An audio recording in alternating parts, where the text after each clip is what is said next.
A mí mismo me parece ya difícil de creer que la semana próxima, si el Señor lo permite, habremos de concluir esta serie de sermones, pero en realidad ya estamos aterrizando nuestro avión. Este es el 36avo, si se puede decir así, sermón. El sermón que viene será el número 37, y con eso habremos concluido esta larga serie sobre moldeando el carácter de nuestros hijos a la manera de Dios. Y para ubicarnos en nuestro bosquejo general, debo recordar que siguiendo el plan trazado por el hermano Greg Nichols y sus exposiciones sobre la crianza de los hijos, hemos dividido nuestro material en tres grandes secciones, en tres grandes bloques de estudios. Ya tratamos con la meta que debemos esforzarnos por alcanzar, tratamos también con el método que debemos emplear para alcanzar dicha meta, y ahora estamos enfocando la manera en que todas estas cosas deben ser hechas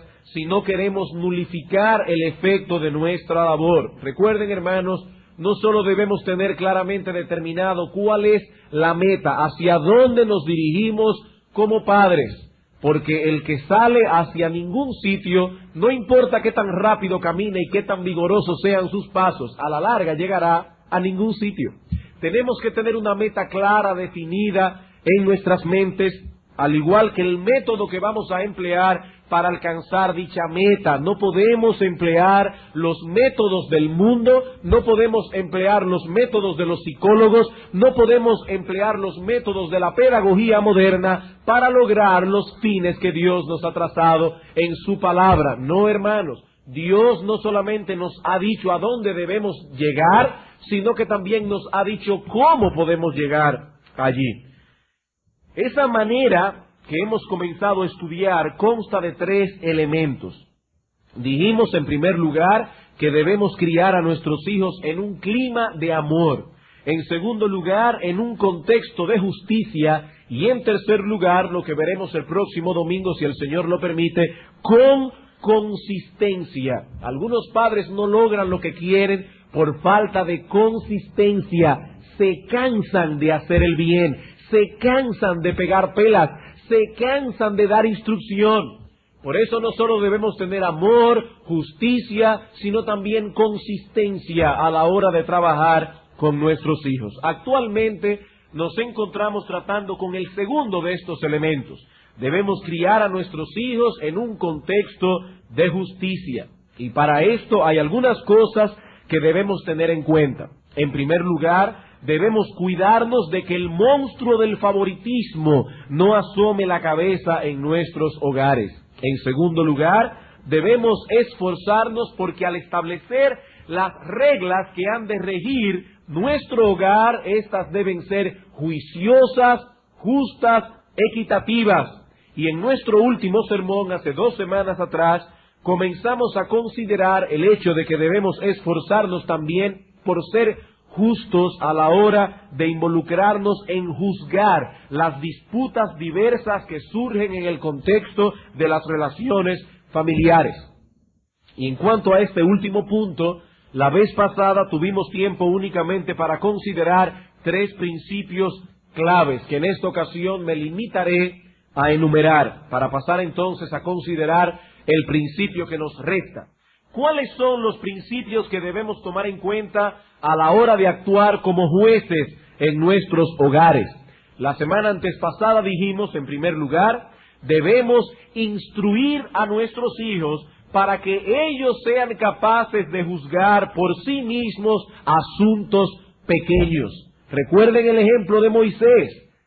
Moisés juzgaba todas las cosas habidas y por haber que ocurrían en el pueblo de Israel hasta que Yetro le dijo, te vas a volver loco. Debemos instruir a nuestros hijos para que ellos aprendan a juzgar los asuntos pequeños. En segundo lugar, debemos juzgar todo asunto dependiendo de Dios en oración. Debemos pedir a Dios que nos dé sabiduría para juzgar. Y finalmente dijimos que debemos escuchar toda la historia antes de pasar juicio. Hasta aquí lo que vimos la vez pasada. El cuarto y último principio que debemos tomar en cuenta es este. Debemos juzgar sin prejuicios. Debemos juzgar sin prejuicios si queremos criar a nuestros hijos en un contexto de justicia. ¿Y eso qué significa? Bueno, cuando decimos que una persona está juzgando algo con prejuicio, lo que queremos significar es que tal persona no está basando su veredicto en los hechos en cuestión, sino más bien en una opinión o actitud previa hacia la persona o las personas envueltas en el problema. Eso es tener un prejuicio. Nos acercamos a juzgar una situación teniendo de antemano una opinión formada acerca de las personas envueltas en el conflicto o albergando algún tipo de actitud hacia ellas y permitimos que esa opinión o esa actitud incline nuestro corazón a decidir de un modo u otro. Eso es, hermanos, juzgar con prejuicios. Ese prejuicio puede ser tanto positivo como puede ser negativo. Podemos estar indispuestos de antemano contra una persona, pero también podemos inclinarnos favorablemente hacia otras, de modo que sin haber escuchado todo el asunto, ya vengamos con la tendencia a declararlo inocente. Sin saber lo que pasó, ya venimos con una tendencia favorable en el corazón a descargar a uno de los dos involucrados, a declararlo inocente. Por eso se llama un prejuicio. Venimos a tratar con el asunto habiendo ya pasado un juicio de antemano, sin haber escuchado todas las evidencias, todas las partes envueltas en el problema. Y lo que estamos diciendo es esto. Si queremos criar a nuestros hijos en un contexto de justicia, debemos luchar contra esa tendencia que reside en nuestro corazón de tratar con los problemas inclinados ya previamente hacia un lugar o hacia otro. La Biblia dice que eso no es bueno. Proverbios capítulo 24. Proverbios capítulo 24, versículo 23.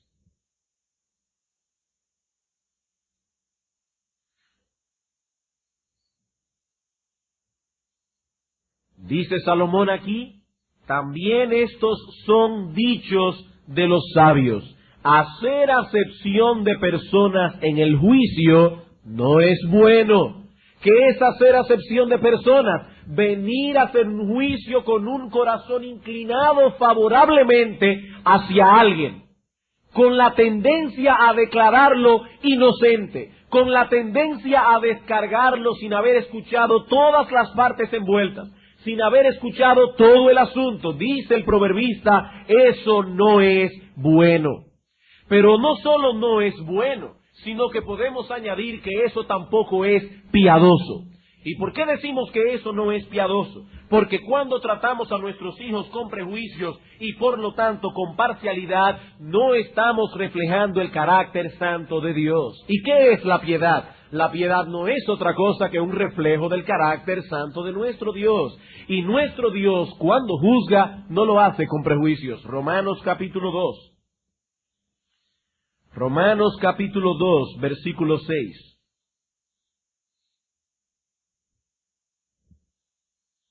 Vamos a leer desde el versículo 5 para poder tomar la idea. Dice el apóstol aquí, pero por tu dureza y por tu corazón no arrepentido, atesoras para ti mismo ira para el día de la ira y de la revelación del justo juicio de Dios, el cual pagará a cada uno conforme a sus obras. Cuando Dios llame a cada uno a cuentas y los llame a juicio, Dios pagará a cada uno conforme a sus obras. Versículo 11. ¿Por qué? Porque no hay acepción de personas para con Dios. Primera de Pedro capítulo 1, versículo 17. Primera carta del apóstol Pedro capítulo 1, en el versículo 17.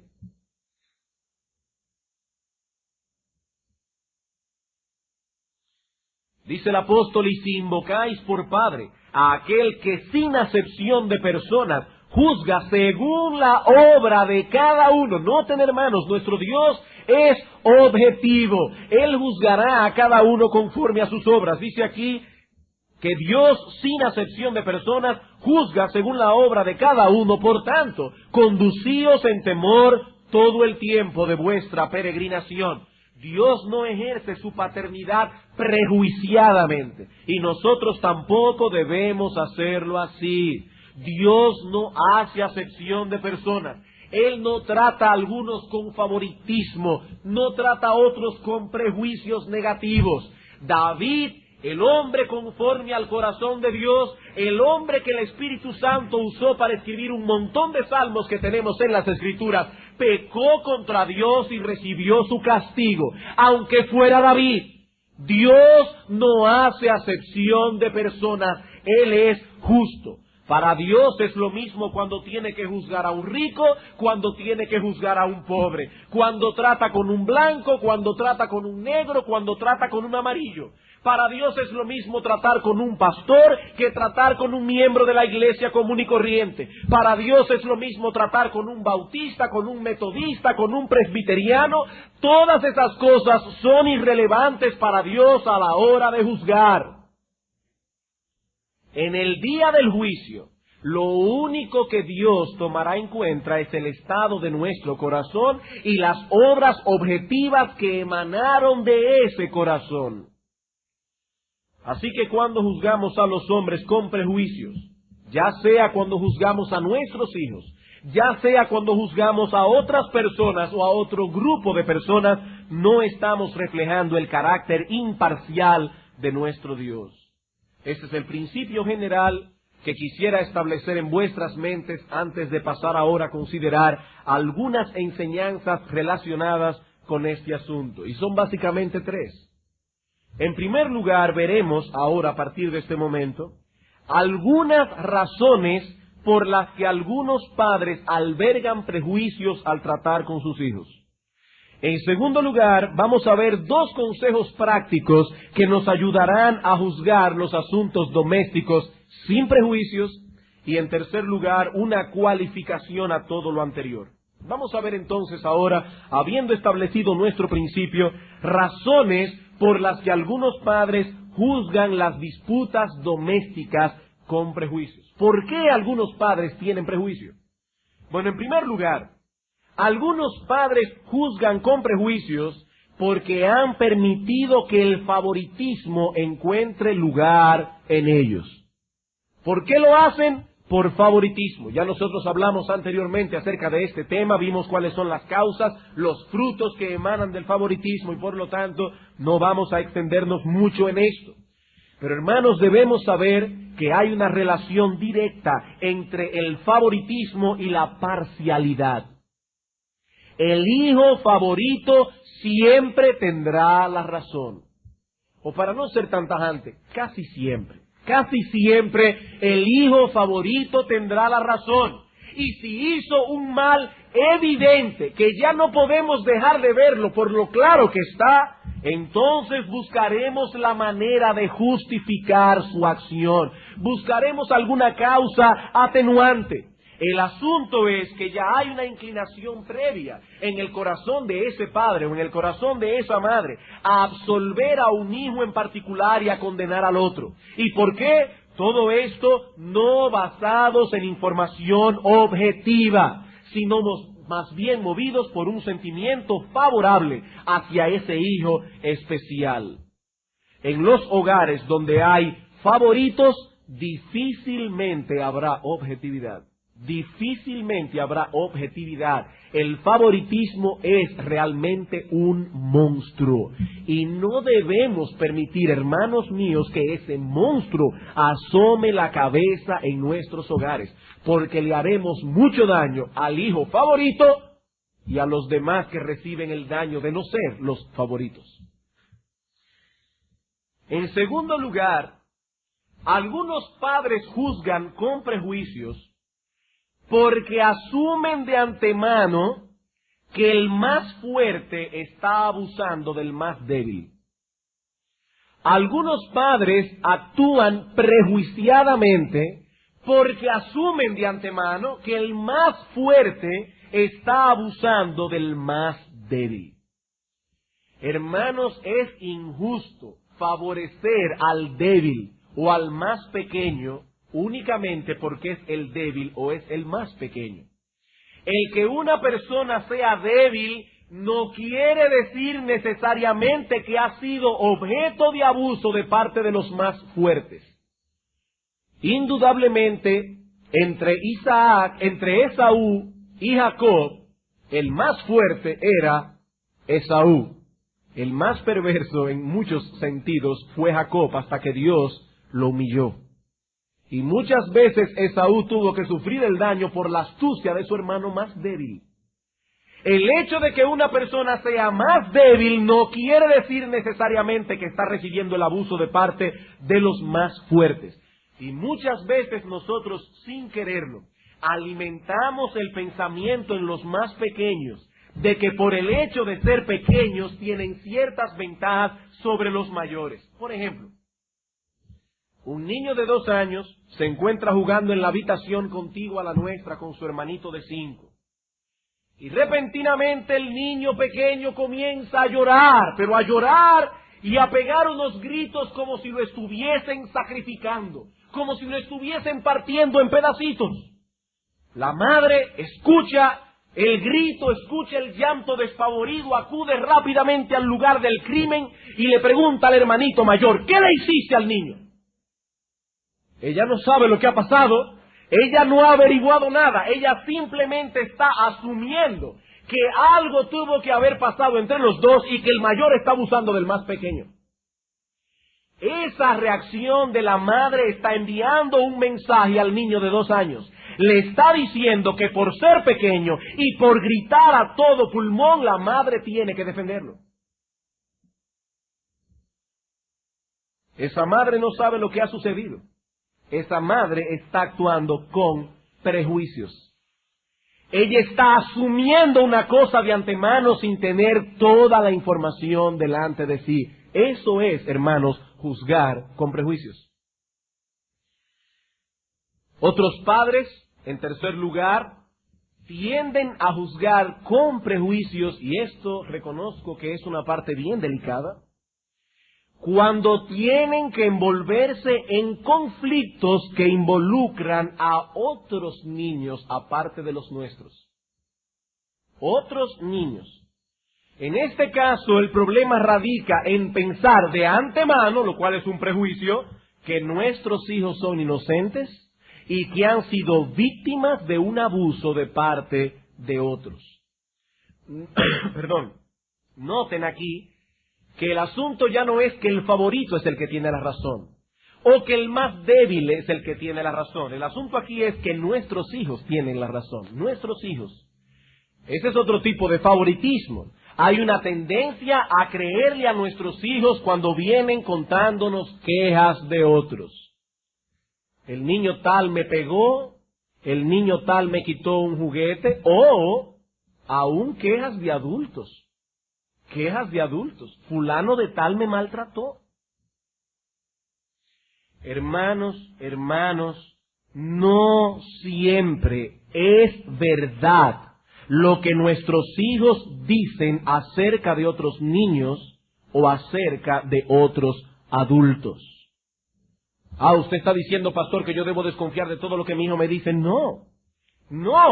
Tal vez nuestros hijos no están mintiendo en cierto momento. No están torciendo la verdad deliberadamente. Pero puede ser que ellos estén traspasando su punto de vista de la situación. Y su punto de vista es tendencioso. Es muy difícil ser objetivos cuando somos juez y parte al mismo tiempo. Eso es difícil para un adulto, mucho más para un niño. Mucho más para un niño. No es mi propósito en esta noche generar un sentimiento de desconfianza de los padres hacia los hijos, porque no es bueno que nuestros hijos sientan todo el tiempo que sus padres no le creen. Eso no es bueno. Pero padres, no olviden que son niños. No olviden que carecen de objetividad para evaluar ciertas cosas. No olviden que su universo es muy limitado todavía y por lo tanto su visión también es muy limitada. Lo que ellos creen que es una cosa puede ser otra. Pero hay un amor muy fuerte en nosotros hacia nuestros hijos.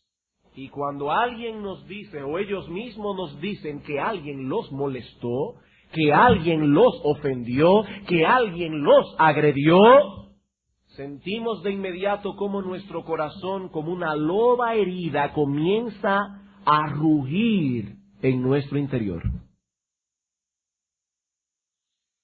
Casi todos los padres tienen el problema de que creen conocer a sus hijos lo suficientemente bien como para saber en cada circunstancia para qué dan sus hijos y para qué no dan sus hijos.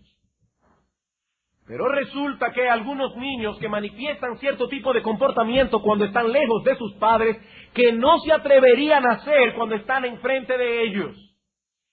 Esta tendencia es tan fuerte en los padres, que muchas veces cuando un grupo de niños han sido atrapados haciendo algo malo, la mayoría de los padres de esos niños piensan que su hijo fue movido por mala influencia de los otros.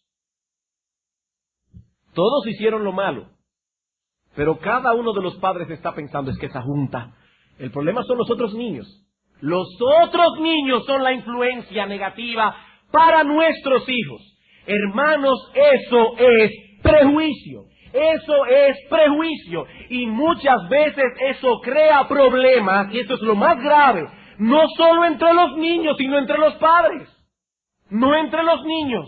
Todos toman el lado del hijo. Todos se sienten agraviados. Todos se sienten molestos. Y cuando venimos a ver, hay un problema en la iglesia por culpa de problemitas tontos entre nuestros hijos. Hermanos, aquí hay muchos niños. Y los hijos de los cristianos no nacen con una naturaleza no caída. Nuestros hijos tendrán problemas entre sí. Nuestros hijos tendrán discusiones. Nuestros hijos tendrán diferencias. Nuestros hijos tendrán conflictos. Y si no aplicamos los principios que se encuentran en las Escrituras para resolver esos conflictos, las disputas terminarán alejando a los hermanos unos de otros. Debemos tener un serio compromiso con la justicia. La justicia. Debemos absolver al inocente, debemos condenar al culpable, no importa quién sea el inocente, no importa quién sea el culpable. Y debemos reconocer que en este asunto no somos muy objetivos. Hermanos, no siempre somos objetivos al evaluar a nuestros hijos, sobre todo cuando es en relación con otros. Es más, yo me voy a ir más lejos. Ni siquiera somos objetivos para evaluar nuestra propia objetividad. Todos piensan que son imparciales. Todos los padres piensan eso. En todos los años que tengo como pastor, y el 1 de noviembre cumplí 12 años como pastor, nunca he oído a un padre reconocer que tiene prejuicios a favor de sus hijos. Nunca he escuchado tal cosa. En todo el tiempo que tengo como pastor, nunca he oído un padre que diga, yo sé que yo tiendo a favorecer a mis hijos. Ni siquiera en eso somos objetivos, para evaluar nuestra propia objetividad. ¿Y saben por qué pasa eso? Porque esto no es algo consciente. O por lo menos podríamos decir no la mayoría de las veces. Esto es como el orgullo. El orgullo es una cosa tan sutil que se nos hace difícil evaluarlo en nosotros mismos. El hombre orgulloso se evalúa a sí mismo a través del prisma de su propio orgullo. Y como él se ve a través de su orgullo, se ve humilde. Él cree que es humilde. Eso es un serio problema, eso es algo muy sutil. Por algo dice Proverbios que el corazón del hombre es como aguas profundas. Eso no se ve en la superficie. Eso es algo difícil de reconocer. Generalmente tiene que venir alguien de fuera para hacernos ver lo que nosotros no podemos ver. Por eso es que en la vida cristiana nadie puede crecer sin ser amonestado. Nadie. Todos nosotros alguna vez tendremos que ser amonestados. Muchas veces. Y por eso dice Proverbios, el hombre que cuando es reprendido endurece su cerviz, pronto será quebrantado y no habrá para él medicina. Eso es una maldición, tener una defensa tan alta. Hay personas que tienen un sentido de defensa tan alto que uno no le puede decir nada. Nada, absolutamente. Es una defensa terrible. Y cuando un hombre, una mujer no acepta amonestación, es muy difícil que pueda crecer en santidad. Hermanos,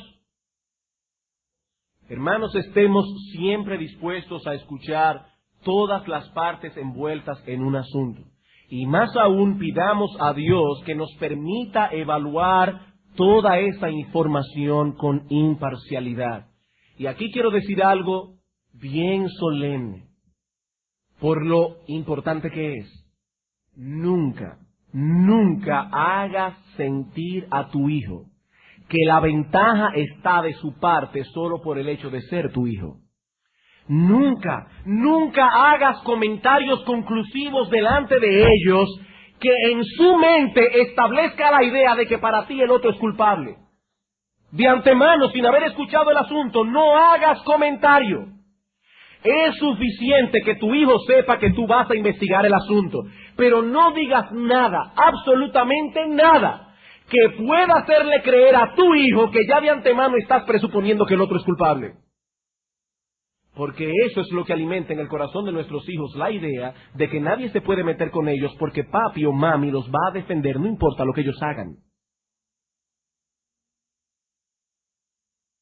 Esa es la única manera en que podremos manifestar el carácter de Dios en nuestras vidas. Y no solo eso, hermanos, esa es la única manera en que podremos mantener la armonía, en que podremos mantener la unidad dentro de las familias que componen nuestra congregación. Bien, habiendo considerado las razones por las que algunos padres tienden a juzgar con prejuicios, veamos ahora en segundo lugar 2 consejos prácticos que nos ayuden a juzgar los asuntos domésticos sin prejuicios. 2 consejos prácticos. Primer consejo. Considera a cada niño envuelto en el problema, como inocente hasta que se demuestre su culpabilidad. Considera a cada niño envuelto en el problema como inocente hasta que se demuestre su culpabilidad. Muchas veces tendemos a favorecer al acusador solo por el hecho de haber venido primero a presentar su queja. No siempre la acusación hecha contra alguien es verdadera. El acusador podría estar mintiendo deliberadamente o podría estar presentando su punto de vista de la situación. Él está convencido de que él es el inocente, pero tal vez no lo es. Él no está mintiendo porque no está torciendo la verdad deliberadamente, pero él no está siendo objetivo porque él es juez y parte. Y nos toca a nosotros buscar objetividad. Recuerden lo que dice Proverbios capítulo 18, versículo 17.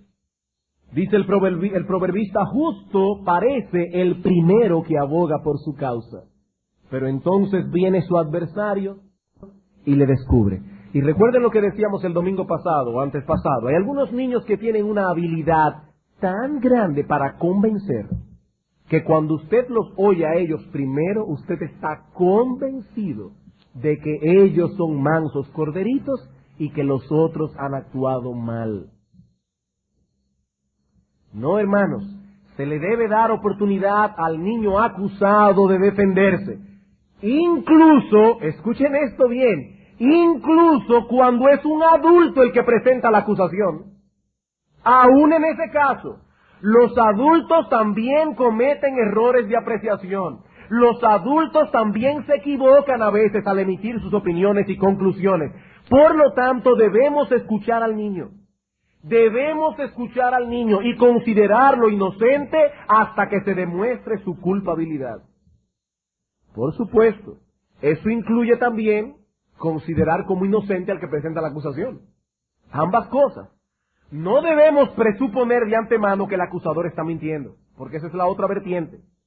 O si se trata de un adulto, presuponer que nuestro hijo es inocente y que ese adulto se ha cogido con nuestro hijo. Ahí viene otra vez. Se ha cogido con el muchacho. Ya de antemano yo no escucho. Yo no escucho, ya yo sé que el acusador es culpable, que mi hijo es inocente. No, no, no, no. Debemos escuchar con atención al acusador y al acusado. A ambos. Ahora bien, debido a la tendencia malsana y pecaminosa que tienen los niños, muchos niños, no vamos a decir todos, pero muchos niños, a presentar falsas acusaciones y a apresurarse en sus juicios, debemos enseñar a nuestros hijos la seriedad de presentar falsas acusaciones contra otros. En la ley mosaica se contemplaba este problema. Si una persona acusaba a otra falsamente, se le aplicaba a él el mismo castigo que se hubiese aplicado sobre el acusado si hubiese sido hallado culpable. El mismo castigo. Deuteronomio capítulo 19. Deuteronomio capítulo 19. Versículo 16.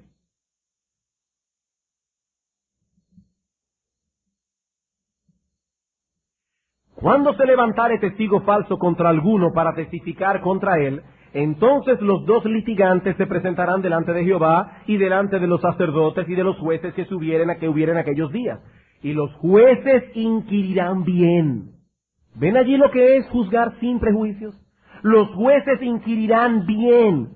Y si aquel testigo resultare falso y hubiere acusado falsamente a su hermano, entonces haréis a él como él pensó hacer a su hermano, y quitarás el mal de en medio de ti. Y los que quedaren oirán y temerán, y no volverán a hacer más una maldad semejante en medio de ti. Y no le compadecerás, vida por vida, ojo por ojo, diente por diente, mano por mano y pie por pie. Lo acusó de ladrón para que le cortaran la mano, córtasela a él. Así mismo. Claro, esa no es la manera en que vamos a tratar a nuestros hijos con un machete en la mano. De hecho, las acusaciones de nuestros hijos nunca tienden a ser tan graves. Pero la idea es que la pela que se iba a llevar el otro niño si hubiese sido hallado culpable, ese mismo castigo debemos darle al falso acusador. Sabemos, hermanos, que ya no estamos bajo la ley. Pero aquí tenemos un principio de equidad que es saludable aplicar en caso de que un niño acuse falsamente a otro procurando su mal. De ese modo estamos impactando la mente de nuestros hijos, del que hizo el mal y de los otros. Fíjense que dice aquí, los otros oirán y temerán. Estamos impactando la mente de nuestros hijos con respecto a la seriedad que envuelve una acusación falsa. Así que en primer lugar, considera a cada niño envuelto en el problema como inocente hasta que se demuestre su culpabilidad. Ahora veamos la segunda cara de la moneda. Segundo consejo práctico. No sigas considerando al niño como inocente cuando ya se ha demostrado que es culpable. Cuando las pruebas objetivas lo señalan después de haber inquirido bien. ¿Cuál es la diferencia con el punto pasado? En el punto pasado advertíamos contra la tendencia a ponernos del lado del acusador. Aquí estamos advirtiendo contra la tendencia de ponernos del lado del acusado, cuando evidentemente es culpable. Hay padres que se tragan con facilidad cualquier historia triste que el niño le haga.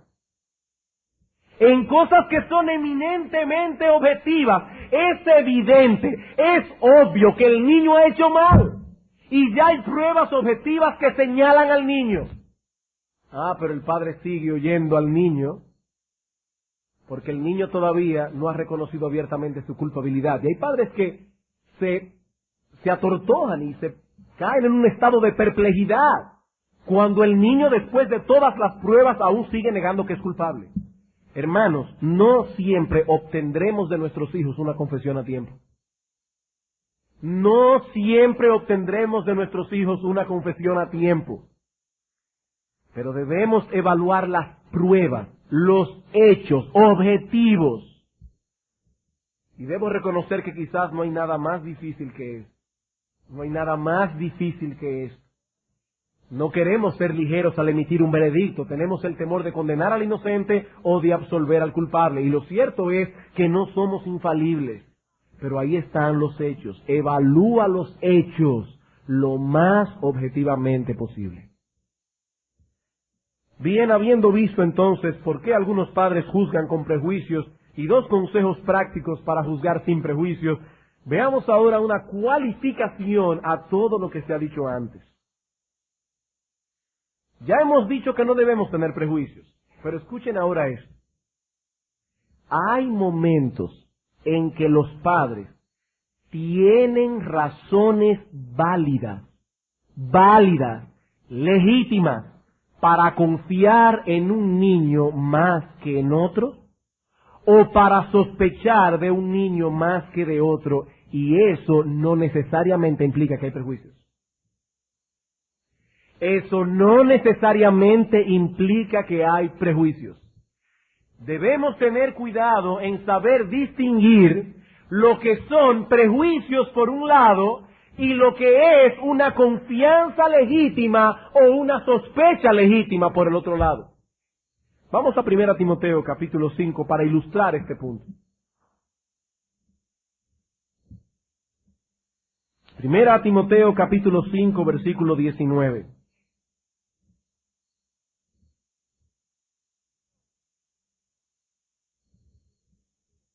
Hablando aquí de los pastores, dice la Escritura, contra un anciano, y es en el contexto del ministerio pastoral, lo pueden ver, leer el versículo 17 en adelante, contra un anciano no admitas acusación, sino con 2 o 3 testigos.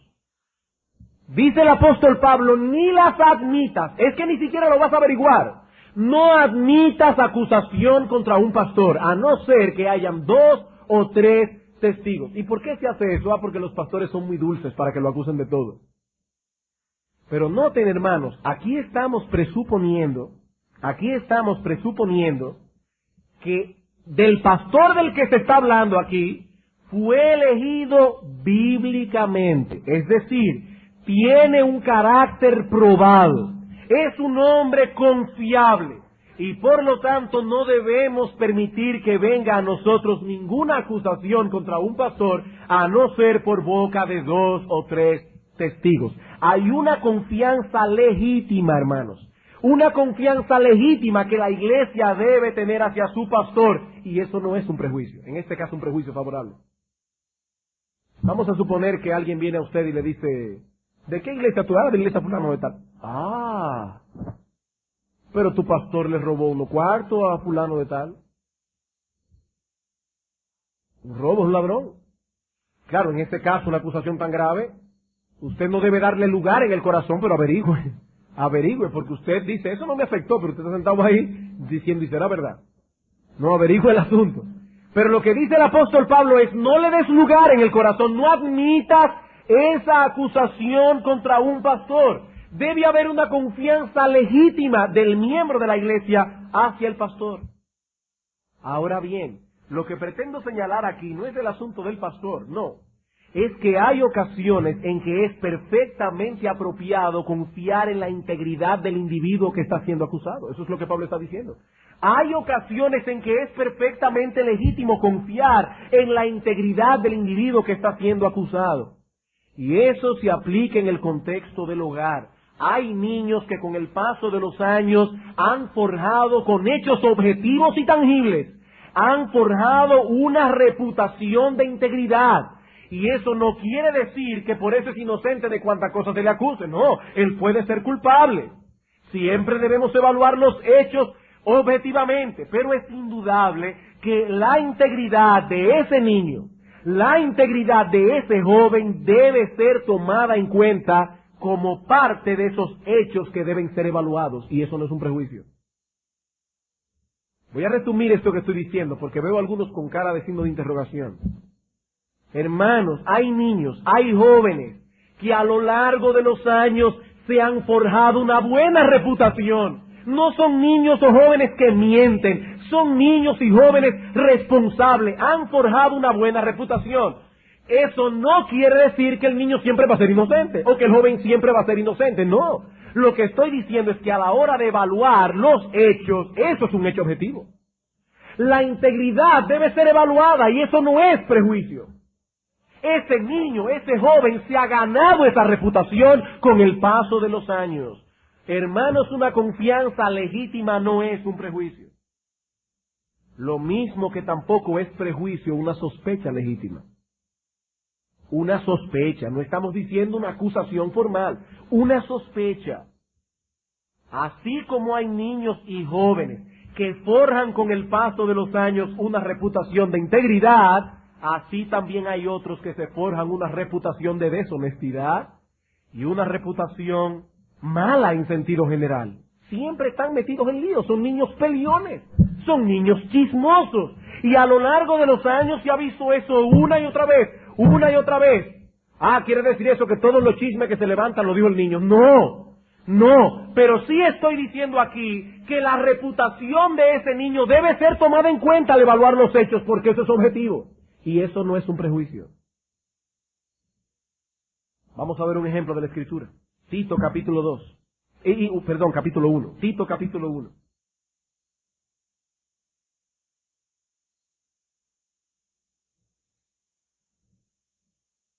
Hermanos, esta cualificación es importante para que no se cree en el corazón de muchos padres un problema de conciencia innecesario. Cuando usted dice, pero es que yo tengo sospechas. Sí, es que hay ocasiones en que es legítimo tener sospechas. Hay ocasiones en que es muy legítimo tener sospechas. Dice Tito capítulo 1 versículo 12, hablando de los cretenses, uno de ellos, su propio profeta, dijo, los cretenses siempre mentirosos, malas bestias, glotones ociosos. Y ahora oiga lo que dice Pablo. Este testimonio es verdadero. Por tanto, repréndelos duramente para que sean sanos en la fe. Pablo está diciendo, Tito, hasta uno de los cretenses, su propio profeta, habló de ellos diciendo que eran unos mentirosos, que eran dados a la glotonería, que eran dados a la ociosidad. Y sabes una cosa, Tito, el testimonio es verdadero. ¿Significa eso que todos y cada uno de los cretenses era un glotón, un mentiroso, un vago? No, no. Pero Pablo dice aquí que en sentido general, y él estaba inspirado por el Espíritu Santo, ese testimonio es verdadero. Y él está diciendo, Tito, a la hora de tratar con esta gente, debes saber esto, que en un sentido general ellos tienen la tendencia a caer en tales vicios.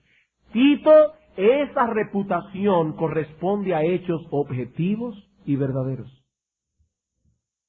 Hermanos, cuando nosotros decimos que el dominicano es impuntual, no estamos diciendo nada raro. El dominicano tiende a ser impuntual. El dominicano tiende a ser muy ligero en tratar con el asunto de la hora. Eso es verdad. ¿Significa eso que todos y cada uno de los que nacieron en este lar patrio son unos impuntuales? No. No, pero cuando decimos que los dominicanos en sentido general tienden a ser impuntuales, eso es verdad. Somos muy informales. Somos muy informales. Y nos hemos forjado una reputación. ¿Recuerdan ustedes el cuento de Pedrito y el lobo? ¿Qué pasó con Pedrito? Ah, que a cada rato decía, ¡el lobo! ¡El lobo! Y cuando acudían todos los granjeros con un rifle, el niño muerto de la risa porque no había ningún lobo. ¿Qué pasó a la quinta, a la sexta, a la séptima vez? Que cuando el niño comenzó, ¡el lobo! Y era verdad que había un lobo. La gente dijo, no le hagan caso. Ese niño es un hablador, ese niño es un mentiroso.